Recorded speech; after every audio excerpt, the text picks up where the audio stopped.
अध्यक्ष तेजस्वी यादव ने social media post कर कुछ आंकड़ों के जरिए बिहार सरकार पर निशाना साधा है। तेजस्वी यादव के इस पोस्ट पर सियासत भी गर्मा गई है। अब तेजस्वी यादव के वार पर बीजेपी प्रवक्ता नीरज कुमार और जेडीयू के कार्यकारी राष्ट्रीय अध्यक्ष ने आंकड़ों के जरिए ही पलटवार किया है।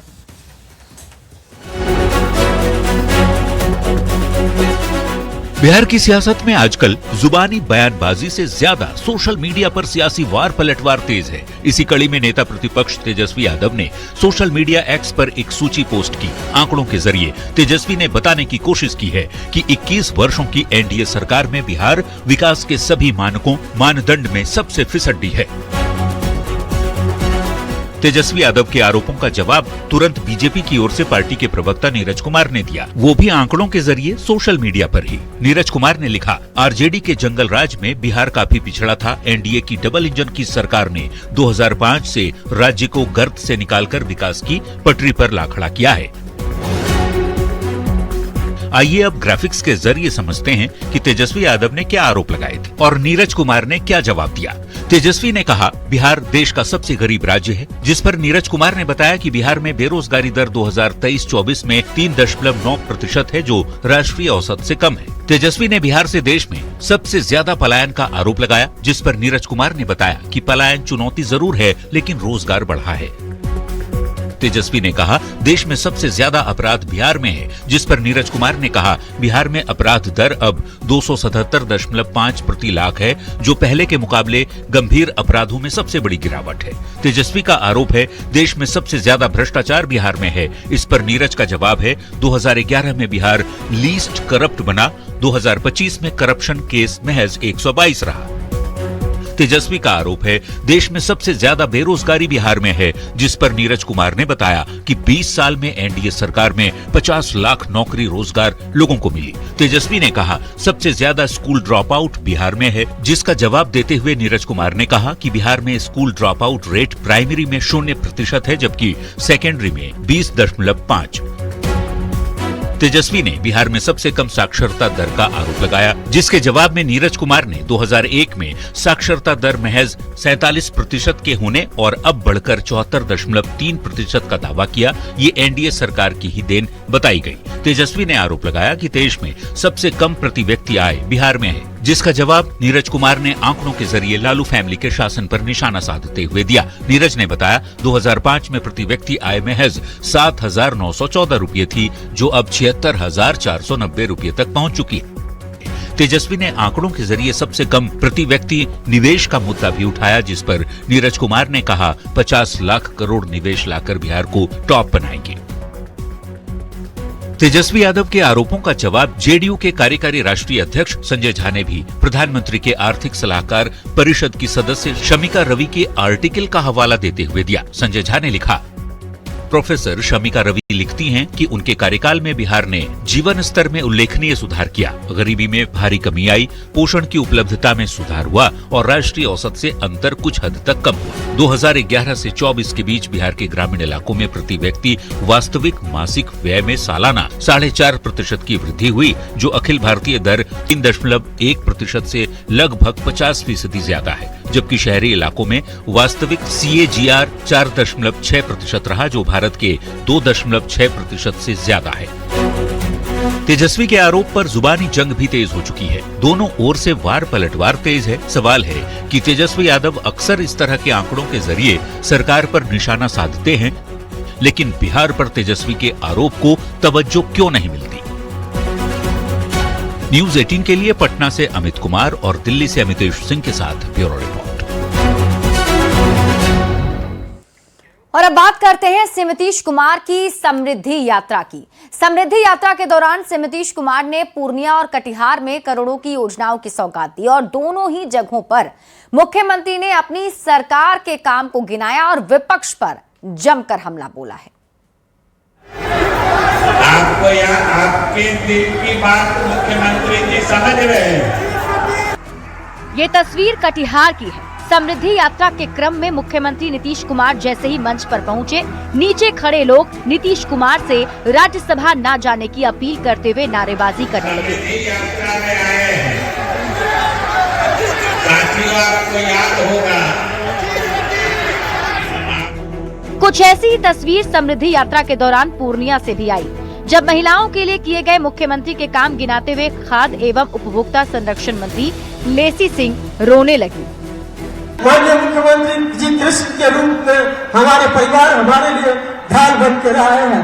मैं जगह कुछ न कहते हुए माननीय मुख्यमंत्री जी का आभार और अभिनंदन करती हूँ।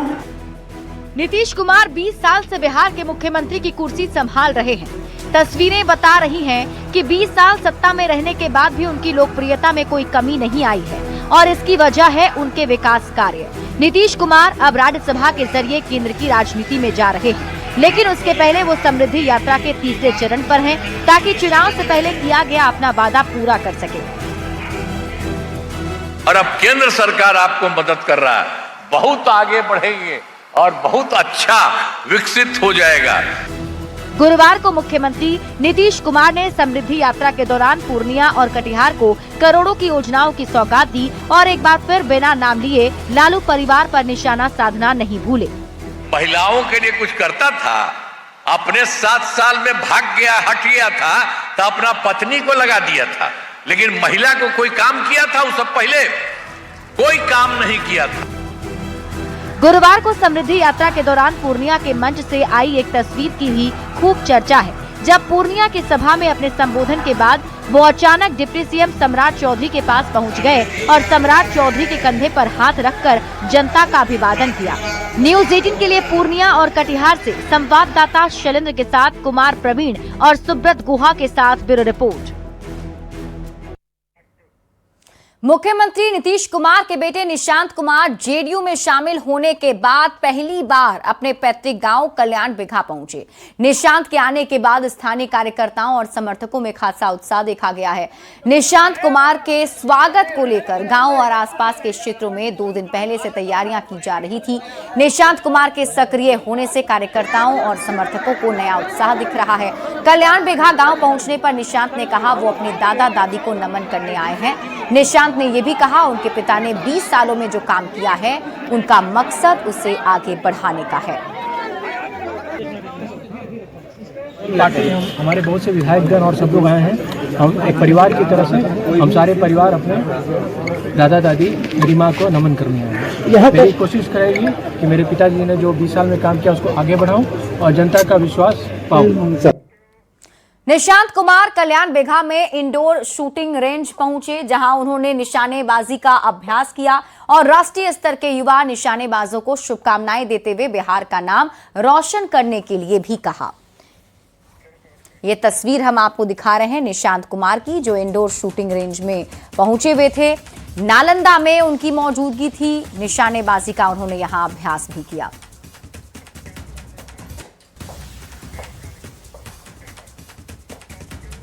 और रुक कर लेते हैं इस वक्त की बड़ी खबर की ओर। बड़ी खबर आपको बता देते हैं, पटना में एनडीए की अहम बैठक जारी है। तो इस वक्त की बड़ी खबर राजधानी पटना में, जहां एनडीए की बैठक अभी जारी है। और आपको बता दें कि राज्यसभा चुनाव को लेकर के एनडीए की बैठक चल रही है, जिसमें एनडीए के सभी नेता मौजूद हैं, विधायक मौजूद हैं, विधान पार्षद मौजूद हैं। डिप्टी सीएम सम्राट चौधरी के सरकारी आवास पर यह बैठक, सभी विधायक और विधान पार्षद इस बैठक में मौजूद हैं। संगठन से जुड़े प्रमुख नेता भी इसमें मंथन कर रहे हैं और बताया यह जा रहा है कि राज्यसभा चुनाव को लेकर के रणनीति बनाई जा रही है। जैसा कि आप जानते हैं कि बिहार में राज्यसभा की 5 सीटों पर चुनाव होना है। 5वीं सीट को लेकर के पेच फंसा हुआ है और हमारे साथ आनंद लाइव जुड़े हुए हैं, सीधे उनका रुख कर लेते हैं। आनंद, अभी बैठक चल रही है, अंदर क्या कुछ चल रहा है, अभी क्या तैयारी, क्योंकि इनको भी नंबर जुटाने हैं राज्यसभा चुनाव के लिए। देखिए बिल्कुल हमारे ठीक पीछे सम्राट चौधरी जो बिहार के डिप्टी सीएम भी हैं, उनके आवास 5 रत्न देश मार्ग पे इस वक्त बैठक चल रही है। एनडीए के तमाम विधायक यहाँ पर पहुंच चुके हैं। उपेंद्र कुशवाहा हो या फिर संतोष मांझी हम के तरफ से, चिराग पासवान के पार्टी की तरफ से भी विधायक पहुंचे हुए हैं और बीजेपी और जेडीयू के विधायक तो ऑलरेडी पहुंचे ही हुए हैं। जाहिर तौर पर जो बैठक है कई मायनों में बेहद महत्वपूर्ण है, चूंकि एनडीए के तमाम विधायकों को एक साथ लाकर 2 मैसेज देने की कोशिश है। पहला कि एनडीए के जो तमाम विधायक पूरी तरीके से एकजुट हैं और आने वाले समय में रणनीतियां क्या बनानी है है उस पर भी इस पे चर्चा होगी। सबसे महत्वपूर्ण बात कि जो भी विधायक, जो भी बड़े नेता एनडीए के अंदर जा रहे थे, उन्होंने दावा किया कि जीत हमारी होगी। अशोक चौधरी हैं बिहार सरकार के मंत्री, उन्होंने दावा किया कि न सिर्फ हमारी जीत होगी बल्कि उनके विधायक हमारे साथ आएंगे। दावे किए जा रहे दोनों की तरफ से। कल भी महागठबंधन की बैठक हुई थी, उधर से भी दावा किया गया जीत का। दिलचस्प होगा दोनों को, अगर दोनों गठबंधन को देखें तो एनडीए को 3 विधायकों की जरूरत पड़ेगी अपने 5 उम्मीदवार को जिताने के लिए, और महागठबंधन को 6 विधायकों की जरूरत पड़ेगी।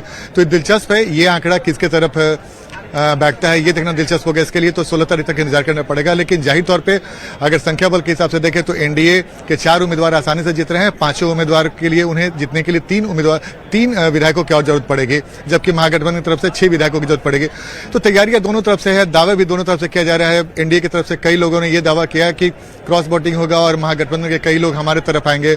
महागठबंधन की तरफ से भी दावा किया जा रहा है। लेकिन सबसे महत्वपूर्ण है कि एनडीए की तरफ से ये पहली बैठक हो रही है, और ये बैठक इस मायने में बेहद महत्वपूर्ण है कि जो बिहार के डिप्टी सीएम सम्राट चौधरी वो इस बैठक को अगुवाई कर रहे हैं और तमाम रणनीतियां बनाई जाएगी। जाहिर तौर पे इस बैठक में क्या कुछ निकलेगा ये देखना दिलचस्प है, लेकिन हमारे सूत्र बता रहे हैं कि इसी बात को लेकर ठीक है, आप इस खबर पर नजर बनाकर। संवेदना की मौत मामले में आज भी पॉक्सो कोर्ट में सुनवाई हुई है और कोर्ट ने शंभू गर्ल्स हॉस्टल के मालिक मनीष रंजन की जमानत पर फैसला सुरक्षित रख लिया है।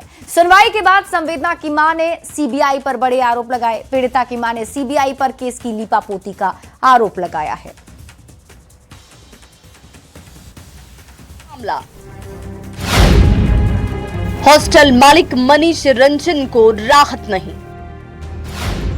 संवेदना की मां ने सीबीआई पर उठाए सवाल।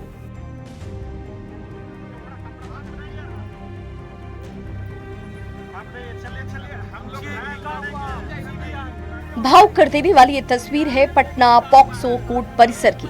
नीट छात्रा संवेदना की मां बेहोशी की हालत में है। लोग उन पर पानी के छींटे मार रहे हैं। एक शख्स उन्हें गमछे से हवा देने की कोशिश कर रहा है। कोई उनके पैर को सहला रहा है।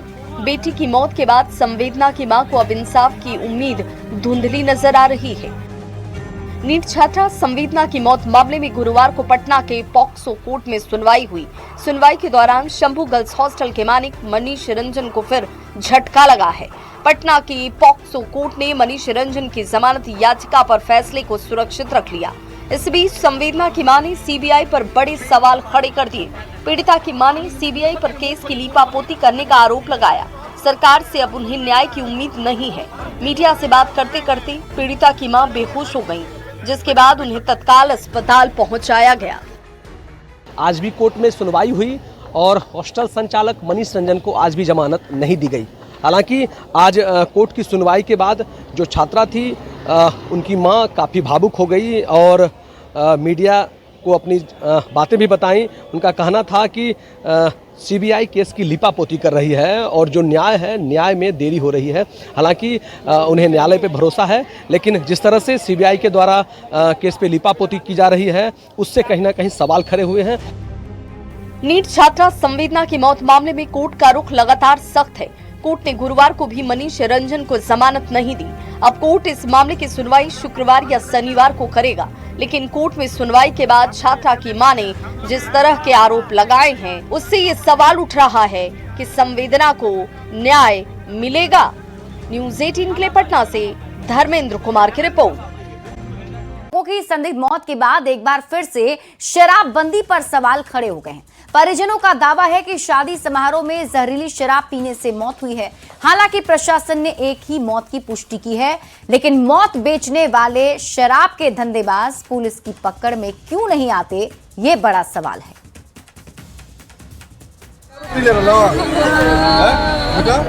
ये तस्वीर आपका कलेजा छलनी छलनी कर देगा।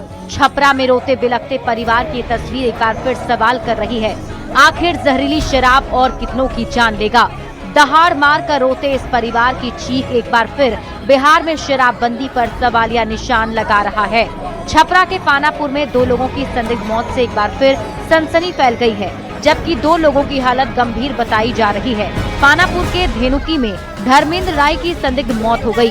परिजनों का दावा है कि एक शादी में शराब पीने के बाद धर्मेंद्र की तबीयत बिगड़ी और इलाज के दौरान मौत हो गई।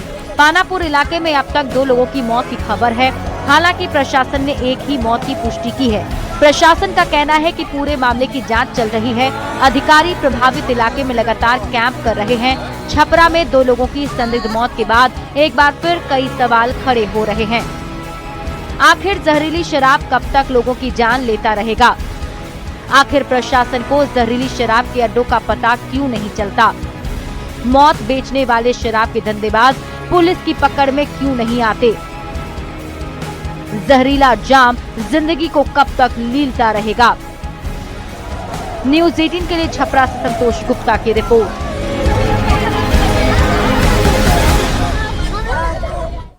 छपरा से पानापुर के धेनुकी गांव में धर्मेंद्र यादव की संदिग्ध मौत के बाद लोग काफी ज्यादा आक्रोशित हो गए हैं। परिजन और स्थानीय लोग शराब पीने से मौत की खबर सुनते ही आक्रोशित हो गए और पानापुर थाना पहुंचकर जमकर हंगामा किया है। लोगों ने बिहार में चल रहे शराबबंदी पर सवाल खड़े किए और बताया जा रहा है कि दुबोली गांव में धर्मेंद्र की तबीयत बुधवार को अचानक बिगड़ गई थी। परिजन इलाज के लिए उन्हें ले गए थे, लेकिन इलाज के दौरान उनकी मौत हो गई। आज दोपहर लोग शव लेकर पानापुर थाना पहुंचे, जमकर हंगामा किया। वहीं धेनुकी गांव में 50 साल के सुकट नट की तबीयत अचानक बिगड़ गई। इलाज के दौरान रास्ते में उनकी मौत हो गई। ग्रामीणों का दावा है कि धेनुकी, दुबौली और खजूरी गांव के कई लोगों की आंखों की रोशनी तक चली गई है और उनका इलाज अलग अलग जगहों पर चोरी छिपे कराया जा रहा है। मृत्यु 11 बजे हुआ है। आज दिन में 11 बजे इनकी मृत्यु हुई। क्या आरोप है आपका?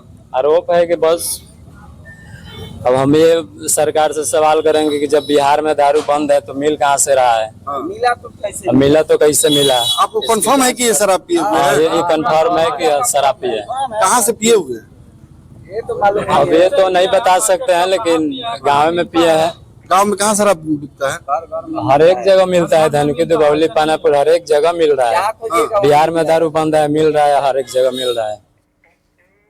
ईरान और अमेरिका में युद्ध के साइड इफेक्ट अब बिहार में भी दिखने लगे हैं।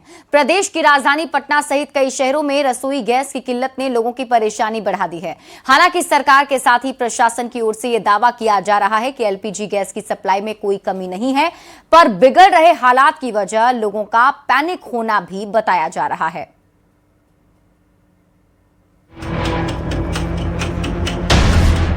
Large LNG cargoes are arriving on an almost daily basis through alternative supply routes, and India has sufficient gas production and supply arrangements to sustain this position even in the event. LPG का, petrol का कहीं कोई crisis नहीं है। थोड़ा बहुत जो समस्या आ रहा है, जो ये रूमर फैला रहे हैं, अफवाह फैला करके होर्डिंग करने का कोशिश कर रहे हैं, उससे जो हम लोग को भी क्षेत्र से फीडबैक आ रहा है। देश के पेट्रोलियम मंत्री हरदीप सिंह पुरी के साथ ही जेडीयू के राष्ट्रीय कार्यकारी अध्यक्ष संजय झा ने दावा किया है कि देश में पेट्रोलियम पदार्थों की कहीं कोई किल्लत नहीं है। पर वेस्ट एशिया में जारी महायुद्ध का असर गैस संकट के तौर पर भी देखा जा रहा है। राजधानी पटना की यदि बात करें तो फुलवारी शरीफ इलाके में गैस सिलेंडर की आपूर्ति में हो रही देरी को लेकर स्थानीय लोगों का गुस्सा फूट पड़ा। लोगों ने पटना एम्स रोड को जाम कर दिया और सड़क पर गैस सिलेंडर के साथ प्रदर्शन करते दिखे। पटना के कई गर्ल्स हॉस्टल में गैस की किल्लत के चलते लड़कियों को नाश्ता नहीं मिल पा रहा। खाने की कमी के चलते चना और गुड़ नाश्ते में दिया जा रहा है, जिससे हॉस्टल में रहने वाली लड़कियां बेहद परेशान हैं। नाश्ता नहीं मिल रहा। नाश्ता यही चना गुड़ मिल रहा है, जो कि डेली खाने का हैबिट नहीं है। अच्छा, हाँ। मतलब सेहत के लिए अच्छा है, लेकिन आदत नहीं है तो नहीं। सेहत के लिए तो बहुत अच्छा है, पर खाने का हैबिट नहीं है डेली सुबह में चना गुड़। बिल्कुल नहीं पसंद आ रहा है ये। नहीं, हम खा सकते हैं बट रोज नहीं खा सकते। रोज नहीं खा सकते, पता ही नहीं कि कब तक खाना है। ये परेशानी हो रही है ना? हाँ बिल्कुल, बहुत हो रही है। आप लोग अपना अपना सिलेंडर भी रखते हो, वो भी नहीं मिल पा रहा। वो भी नहीं मिल रहा, हम लोग चाय वाय बनाते हैं। वहीं मधेपुरा में एलपीजी गैस सिलेंडर की कमी को लेकर फैल रही अफवाहों के बीच जिला पदाधिकारी अभिषेक रंजन ने लोगों से अफवाहों पर ध्यान नहीं देने की अपील की है। शिकायत के संबंध में आम जनों से अपील करना चाहता हूं कि इस जिला में एलपीजी सिलेंडर का शॉर्टेज नहीं है। इस जिले में जो हमारे कनेक्शंस हैं 4,15,000 कनेक्शंस हैं, जिसमें से प्रतिदिन पिछले 2 वित्तीय वर्ष का जो खपत है वो 4240 सिलेंडर का है। उतनी क्षमता हमारे पास है, उतना स्टॉक हमारे पास है कि उतनी जो जरूरतें हैं 4240 सिलेंडर की, उसकी पूरी की जा सके। मधुबनी की यदि बात करें तो यहाँ एजेंसी और गैस गोदाम पर लोगों की भारी भीड़ देखी जा रही है। लोगों की शिकायत है कि उन्हें सिलेंडर बुकिंग करने तक में परेशानी हो रही है। किशनगंज में गैस को लेकर हो रही आपाधापी की सूचना पर डीएम विशाल राज और जिले के एसपी ने गैस एजेंसियों का निरीक्षण किया और गैस की कालाबाजारी करने वालों पर कड़ी नजर रखने की बात कही है। सरकार और प्रशासन के दावों और घरेलू गैस सिलेंडर की कमी की खबर के बीच न्यूज 18 अपील कर रहा है कि एलपीजी को लेकर घबराने की जरूरत नहीं है। अफवाहों से बचें। प्रदेश में गैस की पर्याप्त आपूर्ति है। गैस एजेंसियों पर अनावश्यक भीड़ न लगाएं। साथ ही कालाबाजारी की जानकारी मिलने पर तुरंत इसकी सूचना प्रशासन को दें। न्यूज 18 के लिए पटना से विनीता मिश्रा और अमरजीत, मधेपुरा से श्रीकांत, मधुबनी से प्रशांत और किशनगंज से आशीष सिन्हा के साथ ब्यूरो रिपोर्ट। एलपीजी गैस को लेकर पटना जिला प्रशासन लगातार एक्शन में है। गैस एजेंसी से लेकर गोदामों में छापेमारी की जा रही है। सदर एसडीएम के नेतृत्व में फुलवारी शरीफ में भी छापेमारी की गई। दल जो है यहाँ पर दल बल के साथ एसडीएम के सुलभ इंडियन एजेंसी कम पहुंचने पर एजेंसी संचालक फरार थे और एजेंसी में ताला बंद था। एसडीएम ने तुरंत एमओ और बीडीओ को एजेंसी सील करने का आदेश दे दिया है। उसके बाद अधिकारियों की टीम आपूर्ति की जांच के लिए गोदाम पहुंची। वहां भी गोदाम में ताला लटका था। एसडीएम ने तुरंत शो कॉज का आदेश देते हुए गोदाम को सील करने का आदेश दे दिया है और उपभोक्ताओं से पैनिक नहीं होने की अपील की है। छापेमारी का जायजा लिया है न्यूज 18 संवाददाता रजनीश कुमार ने। एलपीजी गैस को लेकर लगातार पटना जिला प्रशासन की तरफ से छापेमारी चल रही है और छापेमारी अभियान के बाद कार्रवाई भी की जा रही है। फुलवारी शरीफ के सुलभ इंडियन में हम पहुंचे हैं। ये एजेंसी है और यहाँ पर देखिए कि सदर एसडीएम है कृतिका मिश्रा, इनके नेतृत्व में भी छापेमारी की जा रही है और छापेमारी के दौरान फुलवारी शरीफ पुलिस भी है, इसके साथ साथ यहाँ की प्रखंड आपूर्ति पदाधिकारी हैं वो हैं और तमाम लोग जब यहाँ पहुंचे हैं तो नीचे उपभोक्ता जो है कतारबद्ध हैं, लेकिन एजेंसी संचालक जो है फरार हैं। ऐसे में एसडीएम ने अभी आदेश दे दिया है कि इस एजेंसी को फिलहाल सील किया जाए, क्योंकि लगातार संपर्क करने की कोशिश की जा रही है लेकिन एजेंसी वाले जो हैं फोन तक रिसीव नहीं कर रहे हैं। ऐसे में कड़ी कार्रवाई की जा रही है। दूसरी तरफ भीड़ देखिए आप, जो उपभोक्ता हैं वो घंटों यहाँ इंतजार कर रहे हैं कि एजेंसी जो है वो खुले, उसके बाद गैस का जो है एक तरह गैस की आपूर्ति हो सके। जरा बातचीत करेंगे, एसडीएम है यहाँ पर। मैम यहाँ पहुँची हैं तो क्या दिखा आपने?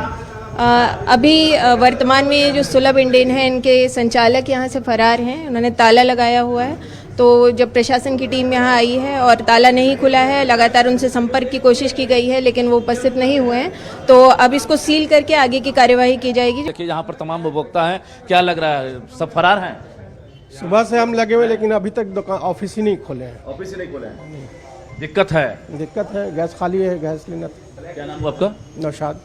नहीं मिल रहे हैं कोई? नहीं सर, बहुत परेशान हो रहे हैं हम लोग। 2-3 दिन से कॉल भी कर रहे हैं, बहुत ज़्यादा कोई रिस्पॉन्स ही नहीं मिल रहा है। अब जब गैस नहीं रहेगा तो बोलिए घर में खाना कैसे पकेगा? खत्म है। हाँ सर, गैस खत्म है, सब लोग फरार है, गेट बंद है, कोई मतलब। मेरा नाम रहमत हुआ। देखिए ये तमाम उपभोक्ता है और परेशान है और निश्चित रूप से इसी परेशानी को देखते हुए जिला प्रशासन का एक्शन भी जारी है। हम आगे भी आपको दिखाएंगे कि आखिर गोडाउन की क्या स्थिति है। कैमरामैन मनीष जुनिया के साथ रजनीश कुमार, न्यूज 18।